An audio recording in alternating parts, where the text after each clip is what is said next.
بسم اللہ الرحمن الرحیم۔ اللہم صلی علی محمد وعلی آل محمد وبارک وسلم۔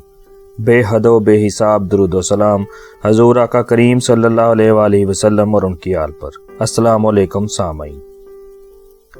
حضرت عبد المطلب حضرت محمد صلی اللہ علیہ وآلہ وسلم کے دادا تھے۔ ان کا اصل نام شیبہ تھا۔ ان کو عبد المطلب اس لیے کہا جاتا ہے کیونکہ ان کو ان کے چچا مطلب نے پالا تھا، کیونکہ ان کے والد ہاشم ان کی پیدائش سے چند ماہ پہلے فوت ہو گئے تھے۔ حضرت عبد المطلب دین ابراہیمی پر قائم تھے اور ایسی کوئی ایک بھی روایت نہیں ملتی کہ انہوں نے کبھی بت پرستی کی ہو۔ سامعین، حضرت عبد المطلب سن 497 میں پیدا ہوئے۔ ان کے والد کا نام ہاشم بن عبد مناف اور والدہ کا نام سلمہ بنت عمر تھا۔ ان کی والدہ کا تعلق یثرب، جس کا نام بعد میں مدینہ منورہ ہوا، سے تھا۔ ان کے والد کا انتقال ان کی پیدائش سے چند ماہ پہلے فلسطین کے علاقے غزہ میں ہوا، جہاں وہ تجارت کے سلسلے میں گئے ہوئے تھے۔ اس کے بعد ان کی والدہ ان کو یثرب، جس کو موجودہ مدینہ منورہ کہا جاتا ہے، وہاں لے گئیں، جہاں وہ 8 سال کی عمر تک رہے۔ سامعین، ہاشم بن عبد مناف کی وفات کے بعد خانہ کعبہ کے زائرین کو کھانا کھلانے اور پانی پلانے کی ذمہ داری مطلب بن عبد مناف کے سپرد ہوئی۔ حضرت عبد المطلب کی والدہ ان کو اپنے والد کے گھر مدینہ لے گئی تھیں، جہاں ان کی پرورش ہوئی۔ جب حضرت عبد المطلب کچھ بڑے ہوئے تو ان کے چچا مطلب بن عبد مناف ان کو مدینہ سے مکہ واپس لے جانے کے لیے آئے۔ اپنی والدہ سلمہ بنت عمر کی اجازت کے بعد وہ اپنے چچا کے ساتھ مکہ آ گئے۔ مکہ آنے کے کچھ عرصہ بعد ہی مطلب بن عبد مناف کی یمن کے سفر میں وفات ہو گئی، تو مکہ کی سرداری اور خانہ کعبہ کی نگرانی جو مطلب بن عبد مناف نے حضرت عبد المطلب کے سپرد کی تھی، نوفل بن عبد مناف نے اس پر قبضہ کرنا چاہا۔ سامعین، حضرت عبد المطلب نے قریش کی مدد طلب کی، مگر شنوائی نہ ہوئی۔ اس کے بعد انہوں نے اپنے ماموں ابو سعد، جن کا تعلق بنو نجار سے تھا، ان سے مدد طلب کی، جو 80 گھڑ سواروں کے ساتھ ان کی مدد کے لیے آئے۔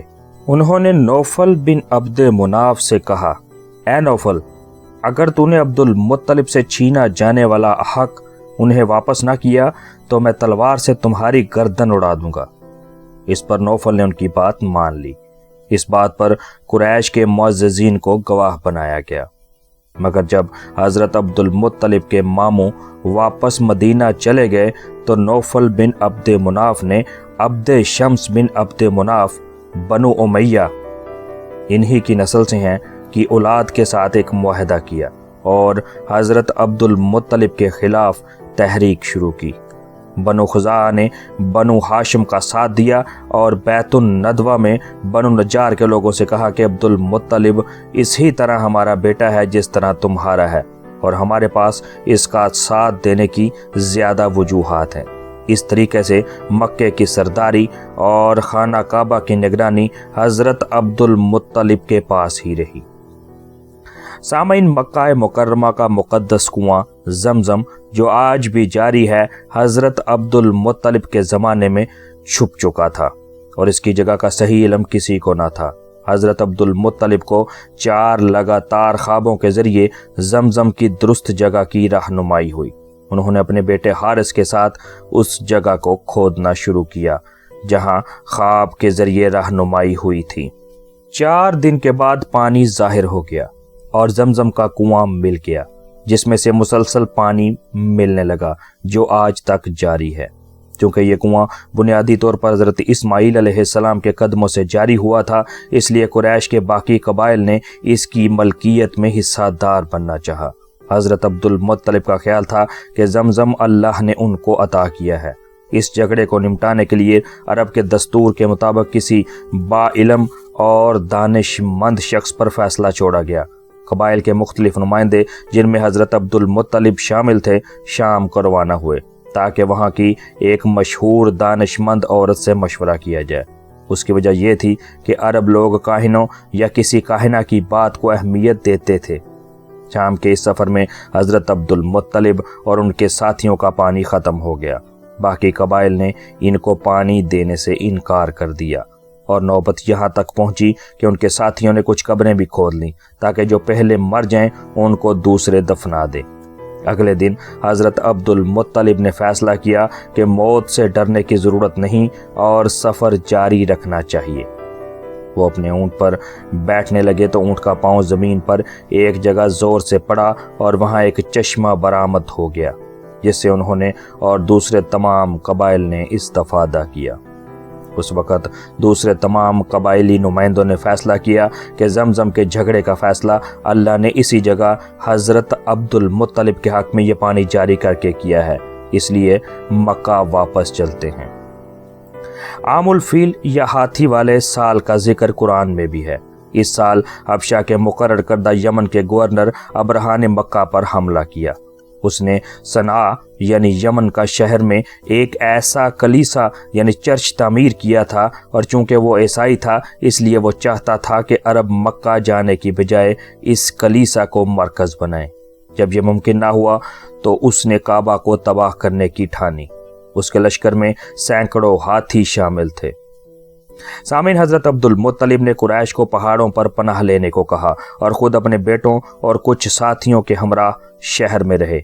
ابرہہ نے پیغام بھیجا کہ وہ صرف کعبہ کو تباہ کرنا چاہتا ہے، تو حضرت عبد المطلب نے کہا، اس گھر کا مالک خود اس کا محافظ ہے اور مجھے یقین ہے کہ وہ اسے حملہ آوروں سے بچائے گا اور اس گھر کے خدام کو بے عزت نہیں کرے گا۔ سامعین، ابرہہ نے جب حملہ کیا تو اللہ نے ابابیلوں کی ایک فوج بھیجی جس نے ابرہہ کے تمام لشکر پر سنگ باری کی۔ وہ پتھر ایسے تیز تھے کہ انہوں نے ابرہہ کے لشکر کو تباہ کر دیا۔ ابرہہ زخمی حالت میں یمن کی طرف فرار ہوا مگر راستے میں مر گیا۔ یہ واقعہ سن 571 میں پیش آیا اور اسی سال حضرت محمد صلی اللہ علیہ وآلہ وسلم کی ولادت باسعادت ہوئی۔ حضرت محمد صلی اللہ علیہ وآلہ وسلم کی والد حضرت عبداللہ بن عبد المطلب کا انتقال ان کی پیدائش سے کچھ ماہ قبل ہو گیا تھا۔ جب آپ صلی اللہ علیہ وآلہ وسلم 6 سال کے ہوئے تو آپ کی والدہ حضرت آمنہ بنت وہب رضی اللہ عنہا کا بھی انتقال ہو گیا۔ اس کے بعد حضرت عبد المطلب نے آپ صلی اللہ علیہ وآلہ وسلم کی 8 سال کی عمر تک پرورش کی۔ سامعین، حضرت عبد المطلب کی ایک بیوی صفیہ بنت جندب جن کا تعلق بنو عامر سے تھا، ان سے ایک ہی بیٹا جس کا نام حارث تھا پیدا ہوا۔ یہ اکیلے اور سب سے بڑے تھے۔ انہی کے نام پر عبد المطلب کی کنیت ابو الحارث تھی۔ یہ حضرت عبد المطلب کی حیات میں ہی فوت ہو گئے۔ ان کی یعنی حضرت عبد المطلب کی دوسری بیوی فاطمہ بنت عمر جن کا تعلق بنو مخزوم سے تھا، ان سے حضرت عبداللہ یعنی حضرت محمد صلی اللہ علیہ وآلہ وسلم کے والد اور حضرت ابو طالب یعنی حضرت علی کرم اللہ تعالی وجہہ الکریم کے والد اور زبیر اور 5 بیٹیاں عاتقہ، امیمہ، برہ، بیضہ اور عروہ پیدا ہوئیں۔ سامعین، حضرت عبد المطلب کی تیسری بیوی کا نام حالہ بنت وہیب تھا جن کا تعلق بنو زہرہ سے تھا۔ ان سے حمزہ، مغیرہ اور ایک بیٹی صفیہ پیدا ہوئیں۔ حضرت عبد المطلب کی ایک بیوی کا نام نتیلہ بنت جناب تھا جن سے بنو عباس پیدا ہوئے اور زرار اور قسم پیدا ہوئے۔ حضرت عبد المطلب کی ایک بیوی کا نام لبنہ بنت حاجر تھا جن سے ابو لہب پیدا ہوا جو کہ اسلام کا صریح دشمن تھا، اور اس کا ذکر قرآن حکیم کی سورہ لہب میں بھی ہوا۔ اس کا اصلی نام عبد العزیٰ تھا۔ حضرت عبد المطلب کی ایک بیوی کا نام ممنیہ بنت عمر تھا جن سے غیداق پیدا ہوئے۔ حضرت عبد المطلب کا انتقال سن 578 میں ہوا۔ اس وقت حضرت محمد صلی اللہ علیہ وآلہ وسلم کی عمر 8 سال تھی۔